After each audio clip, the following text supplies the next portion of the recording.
নমস্কার, আমি জ্যোতিষতন্ত্র পি কুমার বলছি মন্ত্রের যন্ত্র থেকে। আজকে আমি আলোচনা করব হস্তরেখা বিচারে, সেটা হচ্ছে পুত্রভাব। আগে আমি আলোচনা করেছিলাম বিদ্যাভাব, আজকে আমি আলোচনা করব পুত্রভাব। এই পুত্রভাব শোনার আগে যদি সাবস্ক্রাইব, শেয়ার এবং লাইক করেন, তাহলে মন্ত্রের যন্ত্র আপনাদের অনেক অজানা কথা আপনারা কিন্তু শুনতে পারবেন এবং শিক্ষা লাভ করতে পারবেন। তাই আজকে আমি হস্তরেখা বিচারে আলোচনা করছি পুত্র ভাব।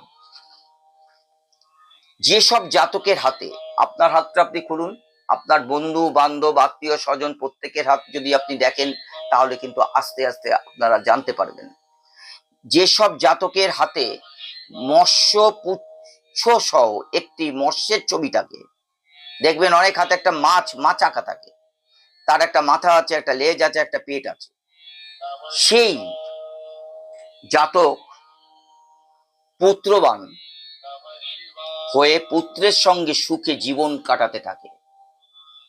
আমি আবার বলছি, খুব ভাইটাল একটা কিন্তু সাবজেক্ট হস্তরেখা বিচারে পুত্রভাব।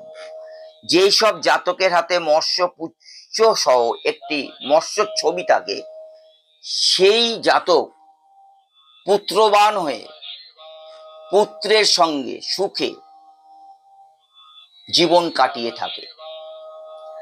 আর যেসব জাতিকার করতলে মৎস্য চিহ্ন থাকে, আমি আবার বলছি, যেই সব জাতিকার করতলে মৎস্য চিহ্ন থাকে, তিনি শ্রেষ্ঠ সন্তানের জননী হয়ে থাকেন। আপনারা যদি এই মন্ত্রের যন্ত্র ফলো করে থাকেন, তাহলে আপনার হাতটা আপনি দেখুন, যেসব জাতিকার করতলে মৎস্য চিহ্ন থাকে, তিনি শ্রেষ্ঠ সন্তানের জননী হয়ে থাকেন। যাদের হাতে পদ্মকলির চিহ্ন থাকে, অনেকের হাতে কিন্তু দেখতে পাবেন, কিন্তু পার্সেন্টেজে অনেক কম। যাদের হাতে পদ্মকলি চিহ্ন থাকে, তারা রাজপুত্রের মতো সুদর্শন পুত্র সন্তান লাভ করে থাকেন।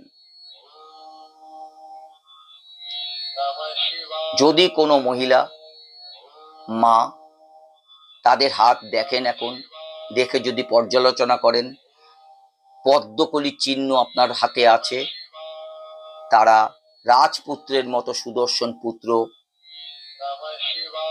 সন্তান লাভ করে থাকেন। যেসব নারীর করতলের পদ্ম, অঙ্কুশ, কুন্তল বা যান চিহ্ন থাকে, আমি আবার বলছি, যেসব নারীর করতলে পদ্ম, অঙ্কুশ, কুন্তল বা যান চিহ্ন থাকে, তিনি সুপুত্রের 100% জননী হয়ে থাকেন। আপনারা শেয়ার করে, লাইক করে যদি আরো অনেকের কাছে পৌঁছে দেন, তারা এই নতুনত্ব সাবজেক্ট হস্তরেখা সম্বন্ধে জানতে পারবেন। নমস্কার।